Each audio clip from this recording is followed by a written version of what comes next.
All right, Shalom. First and foremost, I want to give all praise, all honor, and all glory to Yahweh, Bahashem, Yahweh Shai, Bahashem, Rachakodash. I want to give double honors to our apostles and our elders of Great Millstone. Peace and blessings and salutation to you, elect Akyam, and those brothers across the four winds of this earth, kicking this word in sincerity and in truth. All right, I'm the brother Sha'ar from the Great Millstone Dallas camp, and I have another lesson I have a lesson that I want to do. It's going to be fairly quick, depending on however long the Spirit wants it to last. But it's going to be based on Galatians, the 3rd chapter, pretty much going into this schoolmaster that Paul alludes to when he's speaking to the church over there in Galatia. All right, and how he's likening the law to this particular schoolmaster. All right, because, there's times when brothers read the scriptures, especially younger brothers, which I myself am a younger brother as well. In here a few years, maybe longer than the regular babe that came in. But I know for me, when I first came in, and I know other younger brothers can allude to this as well with them first coming in, when you read certain scriptures, you might not go in full detail on what certain words mean. And you might just kind of run by it and kind of get a general idea to, your understanding at that time of what the scriptures are talking about. But there's certain words that you read that you might not thoroughly look into when you first read it, and it might take you later on to fully understand what these certain words mean.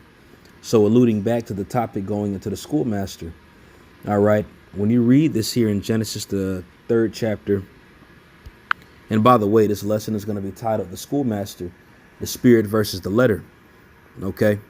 Now, when you read this here in Galatians, the 3rd chapter, and you start at the 23rd verse, just giving a brief abridgment of it. When you read the book of Galatians, the 3rd chapter, all right, Paul is pretty much talking to those brothers out there, all right, and pretty much telling them, or pretty much, I should word it like this, he's pretty much breaking down to them, what faith is and how you're supposed to pretty much utilize faith and not solely the law.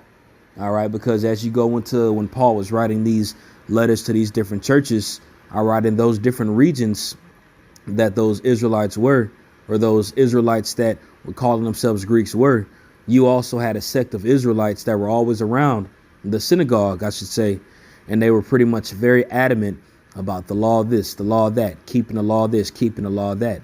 All right, they even added laws on top of the laws that was there. All right, and they tried to use that as a tool to their salvation. All right, when Paul was stressing to these different churches, mainly this church in Galatia where this lesson is based on, pretty much Paul's explaining to them that the law is not going to be what's going to save you. All right, the law was pretty much a guideline for us to follow so we can understand how to judge certain things spiritually and how to discern things spiritually as well. All right, because when you look at the law, when you really look at the law and read the law, you're going to look at the law and you're going to see how off you are according to the law and how that brought forth death. All right. Now we understand the law is good. All right. The law is a guide for us to follow to pretty much be in the right accord with Yahweh Shem Yahweh Shai. But the thing about it is, under those different captivities where we're in, especially when you read these scriptures, this is during the Roman captivity, we weren't able to keep the law 100%. All right. It got to the point where the law, I'm never going to say it's not irrelevant, so I don't want to use that word, but pretty much certain parts of the law we couldn't keep. All right. If we would have kept certain parts of the law, we would have either been thrown in jail. All right. Or, at the end of the day, we would have been judged according to the Roman Empire about keeping parts of the law. OK, so Paul was trying to explain to them that you can't keep the whole law in order to be righteous. It's based on your faith. OK, and that's pretty much just an abridgment to once you pretty much read what's taking place here within these letters that Paul wrote to those churches. OK, now, when you read this here in Galatians, the 3rd chapter, I'm going to start at the 24th verse. It reads, "Wherefore the law was our schoolmaster to bring us unto a Mashiach, that we might be justified by faith." OK, now, when you go into what this schoolmaster is, when you go into that word, matter of fact, let's pull it up here in the blue letter.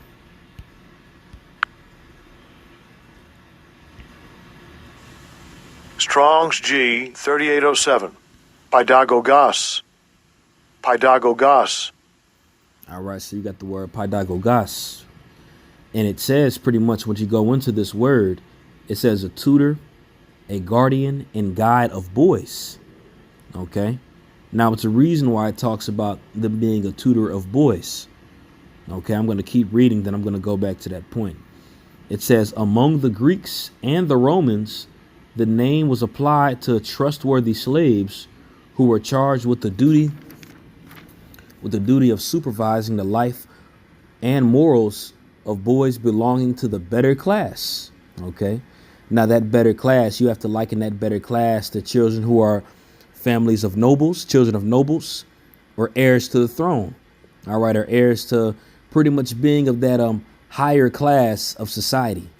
Okay, now schoolmasters weren't just given to any children. All right, they were pretty much given to those, again, better class children, those higher class boys. Okay, pretty much they were given to princes and nobles. It says the boys were not allowed so much as to step out of the house without them before arriving at the age of manhood. Now, when you read that definition, Paul is likening the law to this supervisor. Okay, he's likening the law to the supervisor or guardian, tutor or guide, which was to lead young nobles or young heirs. Okay, now as you read Paul's letters, and Peter even written it as, it's kind of hard to understand some of the things that Paul wrote if you're not in the spirit. But when you read these certain things about Paul used physical things to actually explain the spirituality of what he's talking about. All right. Via example, this is the book of 1 Corinthians chapter 2.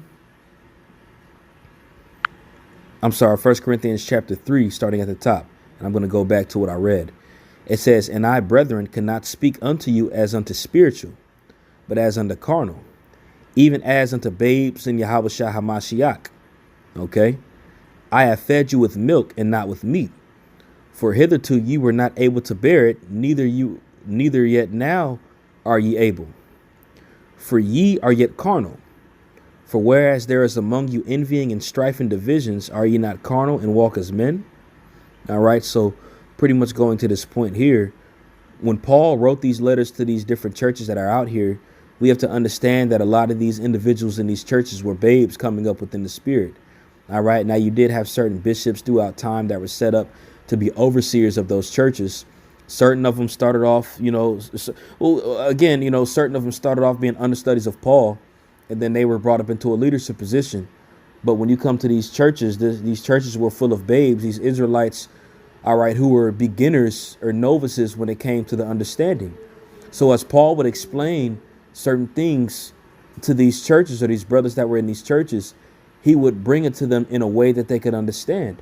All right. Again, looking at the example of this schoolmaster, because back then the word schoolmaster or tutor was understood to them around that time because they understood the purpose of a schoolmaster and of a tutor. OK, and as that word is in the Greek, again, it's pronounced pedagogos. OK, so Paul was using that as an example of the law. All right. Now, also, too, when you read this here in the book of Galatians, the 3rd chapter, you find it interesting that a lot of people who think they have understanding of the Bible, who consider themselves being Christians involved in Christianity, they like to go into this into these letters of Paul, and they like to use those letters pertaining to him talking about the Gentiles, speaking of the other nations. When you actually read this part of this letter here, and this clearly shows you that these Galatians were actually Israelites, because he's explaining the law and explaining and likening the schoolmaster to the law. OK, which we understand the law was only given to Israelites. OK, so these Galatians had to be Israelites if he's breaking down the law to them and teaching them about the law and what it really pertains to. OK, just as a footnote. But I'm going to jump back to Galatians, the 3rd chapter, the 24th verse. It says, wherefore the law was our schoolmaster. Now, again, a schoolmaster was one who tutored or guided young boys. And these young boys were heirs and nobles. OK, it says to bring us unto Hamashiach, that we might be justified by faith. All right. So the law pretty much was an outline or a guideline, or is an outline or guideline, as to say, pretty much it's a guideline for us to walk in the spirit. OK, via example, we can't keep the whole law here in America, But you can walk in the spirit and follow the spirit and use things you find in the law to follow the spirit. But the scriptures also say all things are lawful but not expedient. Okay, so if you see a woman and she has a ring on her finger and she's walking around with her side nigga, okay, according to the law, you're supposed to put her to death. But if you put her to death here in society, you be being wicked. All right. And that's a spiritual move to do. OK, if you were to I'm sorry. When I say you be being wicked, that would be righteous. But you would be being wicked according to the status quo that you see over here that America uplifts. Now, of course, that would be a righteous move to do, but it wouldn't be expedient because you would get thrown in jail. And also, too, you would probably get put under the death penalty. All right, because you would acted according to the actual law, but you weren't being spiritual about it and knowing that the Lord is going to judge them according to the law. Now, the scriptures does say to talk about it. And that's what we do on the highways and byways. We got the blood off of our hands. OK, but at the end of the day, we're doing all we can do according to the spirit. All right. Now, when you continue, and again, that was just an example. Verse 25 says, but after the faith has come, we are no longer under a schoolmaster. OK, why is that? Because faith has come. All right. Yahushua has came. He shed his blood. He was slain as that lamb that was slain for us to be brought back unto the Lord. OK, so we can have full understanding and we can read these scriptures, which the whole book is the law. But this gives us understanding on who this book is pertaining to and how we follow the spirit. All right. And ultimately, we do all this through faith. OK, we understand that according to the law, we are through. All right. According to the law, we'd all be considered wicked. OK, but through Yahushua's blood being shed, that brought us back into good terms with the Heavenly Father. And we know that we can't keep the law 100%, but we walk in faith and expect to receive hope within the Lord so we can receive those new bodies so we can keep the law 100% in the kingdom. And all this is based off faith and hope. All right. Now check this out in verse 26, because again, he likened the law being unto that schoolmaster, and that schoolmaster was that tutor or that guide. All right. Which was of young boys who were nobles and heirs. OK. So verse 26 says, for ye are all the children of the Most High by faith in Yahushua Mashiach. So now he's calling us children of the Most High. So now, since we have understanding what that word schoolmaster actually means, we see why he explains us being the children of the Most High afterwards. All right. And that's through faith. OK, because as that schoolmaster was likened to that tutor that led young boys, young heirs, all right, to the throne, their upbringing to the throne. Now we're within that position where we're being brought up as those kings. OK, and all this is through faith. It says, for as many of you as been baptized under Hamashiach have been put in Hamashiach. There is neither Jew nor Greek. There is neither bond nor free. There is neither male nor female, for you're all one in Yahushua Mashiach. All right. Now, the reason why Paul had explained this here pertaining to the Jew and to the Greek, because people will read this and assume that it's talking about every nation under heaven, when this is clearly talking about the Israelites. Now, the reason why Paul had explained this thoroughly within this letter, because around this time you had those wicked scribes and the Pharisees pushing the circumcision very hard to these Israelites that were being brought to the understanding. OK, and that understanding back then, what those scribes and Pharisees were trying to teach was the law. And they were pretty much using the law as justification to show that these Galatians and these Ephesians and all that weren't under the circumcision because they weren't circumcised. When Paul was trying to explain that it's neither Jew nor Greek, meaning all of y'all have to come into the understanding of Yahushua, because you had the wicked scribes and the Pharisees who didn't want to understand Yahushua, and they were so bent out of shape on matters of the law that they couldn't even keep. And that pretty much blinded all of their judgment. And then you had these Greeks who were Israelites who pretty much didn't even understand they were Israelites. All right. They were getting into the understanding, I should say, that they were Israelites, and they had to be brought up in a way. So pretty much, long story short, these Israelites who knew they were Israelites and these Israelites who were brought to understanding they were Israelites, they all had to be led to Yahushua through faith. All right. You had the Jews who were being over-righteous back then, and then you had the Greeks who were ignorant. All right. So Paul was pretty much letting them know that it's neither to the Jew nor to the Greek. There is neither bond nor free. There is neither male nor female, for you are all one in Yahushua Mashiach. meaning these Israelites who knew they were Israelites of the circumcision and of the uncircumcision had to be brought back to Yahweh Shai. All right, and through faith, you were going to be brought back to Yahweh Shai. The law was that guide to teach you certain things. But in order to really understand the law, you have to understand the spirit and when to use certain parts of the law around that time period and when not to use certain parts of the law, again, pertaining to that time period. Because you got a lot of Israelites even today that love to boast within the law, but they can't even keep the law 100%. And if you boast in the law, it clearly shows how through you are. All right, because when you look at the law, you look at different ways that your ass should be dead. All right. But if you use the law spiritually and utilize faith, which is ultimately what's going to get us out of here, you understand certain parts of the law and what they were talking about. All right. Verse 29 says, and if ye be Mashiachs, then are ye Abraham's seed. All right. And the way Abraham was justified was by his faith. All right. When he was going to slay Isaac, pretty much, the Lord told him to slay Isaac and he was about to do it, you know. But afterward, the Lord made Abraham his friend based off of his faith. And there was a covenant that was established with Abraham based off the mass amounts of faith that Abraham had. All right. Not even just slaying Isaac, but circumcision. And also, too, pretty much how Abraham just walked in the spirit. All right. Abraham was a man that was known off of his immense faith. And he walked in the spirit everywhere he went. Even when he went from his land where he was born at, which was Ur of the Chaldees, and he traveled all the way to the land of Canaan. And that was based off faith because he had no way where he was going. All right. And that was a sojourning that Abraham had done. So as Abraham has sojourned his way into the promised land, we're sojourning the same way, and we're being led by the Spirit. We're being led by faith. Now we have the letter here, which helps guide us.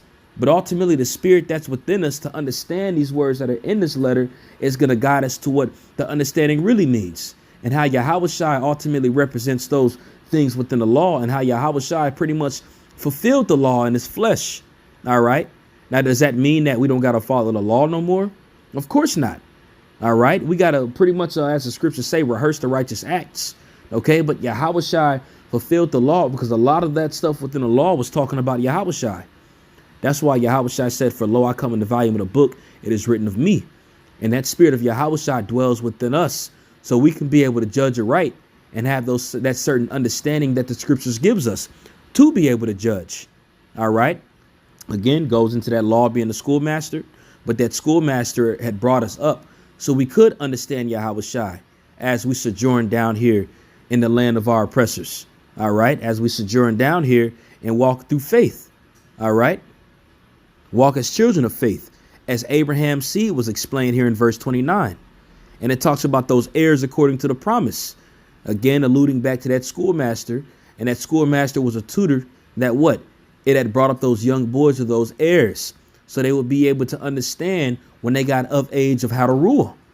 And that's what the Heavenly Father is teaching us pretty much. OK, now I got this one last scripture I'm going to bring up. And this is going to be in Galatians, the 4th chapter. Now, it's going to end off pretty much there because one thing we have to realize when we read the scriptures is that it wasn't split up by chapter back then. So this is nothing but a continuation of what Paul was talking about when you read Galatians chapter 3, starting at verse 24 all the way to 29. So this is Galatians 4:1, and this is continuing on where we left off at. Paul says, now I say that the heir, as long as he is a child, differeth nothing from a servant, though he be Lord of all. All right. This child being this heir, but is under tutors and governors until the time appointed of the father. OK, so these heirs, these noble children were under this schoolmaster. They were under the tutelage of these governors and these teachers. All right. These servants. All right. Until the time appointed of the father. All right. Meaning until the time we were of age. All right. It says, but it's under tutors and governors until the time appointed of the father. Verse 3, even so when we were children, we were in bondage under the elements of the world. All right. Meaning when we were without Yahweh Shai Mashiach. All right. We were just solely lost in the sauce. If we were judged according to the law, we would be condemned because of the things that we've done in the flesh. All right. The elements of the world that are around us, sin, iniquity. Again, when you have understanding of the law, you understand sin and you understand how filthy you are. All right. Especially you look at the things that you went off when you were under the elements of the world. But again, we were under bondage under it. But that was before we understood Yahweh Shai. And that was before we understand what his blood did. Okay. Verse 4 says, but when the fullness of the time was come, the Most High sent forth his son. All right. And that was the fullness of the time. That was the time that was appointed of the Father. Okay. As we read in verse 2. Okay. That he had sent Yahweh Shai to die for us. And that was the time that was appointed for the Heavenly Father to do. Okay. It says the Most High sent forth his son, made of a woman, made under the law. All right. Which showed you Yahweh Shai had to be born under the law in order to fulfill the things that were written of him pertaining to the law. All right. Verse 5, to redeem them that were under the law, that we might receive the adoption of sons. And what does that word adoption mean? It means to be brought back. Because again, at a point in time under the law, we weren't able to keep it. So according to the law, we were casted out of the congregation and we were likened to be those Gentiles or those Greeks. All right. As it was written before. But after Yahweh Shai had died and shed his blood for us, that brought the floodgates for us, well, for the Jews and to those Israelites that didn't know they were Israelites, to follow back in suit, which what was originally established, I should say, from around the time of Abraham. Okay. For that promise that was given to Abraham for his seed to be multiplied as those stars in heaven. But we needed Yahweh Shai in order for that to happen. And the physical law, us following the physical law wasn't going to make us able to do that. All right. We needed something better. We needed different promises. And that was fulfilled through Yahweh Shai. All right. With faith. Verse 6 says, and because ye are sons, the Most High had sent forth the spirit of his son into your hearts, crying, Abba, Father. Why are that? We are those sons. We are those joint heirs. All right. At a point in time, we were brought up under the law, which is that schoolmaster. All right. But now we're at a point in time where we're becoming those men. All right. Those men of the Lord. And we understand who Yahweh Shai is. And again, what his death pertained to and how that brought us into better promises. All right. Verse 7 says, wherefore thou art no more a servant, but a son. And if a son, then the heir of the Most High through Hamashiach Yahweh Shai. All right. And you even read it in John the 15th chapter. He says, I don't call you servants because the servant doesn't know what his master doeth, but I call you friends because I tell you everything. All right. So since we have understanding on the things that Yahweh Shai taught us because we're his friends, we have to have faith that he's going to execute that. All right. And we can't use the law to justify us. Now, of course, we follow the law to the best of our ability. We don't line ourselves up. We don't shave our beard. We don't eat pork because those are simple things in the law that we can follow. All right. And Paul even stated that we established the law. So, yes, there's certain things that are in the law that we're going to have to do because we do these things because at the end of the day, it's righteousness. All right. But we ain't going to push the law and say that if you don't follow the law, you're going to die. All right. We ain't going to push the law telling you pretty much that the law is going to lead you into salvation when it's your faith in Yahweh Shai that's going to lead you into salvation. The law had pretty much brought us up so we could understand salvation through Yahweh Shai Mashiach. So we could be able to judge things spiritually. All right. So, hey, Lord, when that lesson was edifying, I didn't want it to be too long, but it was just in my spirit to pretty much go into that and to explain what this schoolmaster actually is. So I'm going to give all praise, honor, and glory to Yahweh, by Hashem Yahweh Shai, by Hashem Rachakodash. Double honors to our apostles and elders of Great Millstone. Much peace, blessings, and salutation to you elect Akim across the four winds of this earth, kicking this word in sincerity and in truth. Shalom.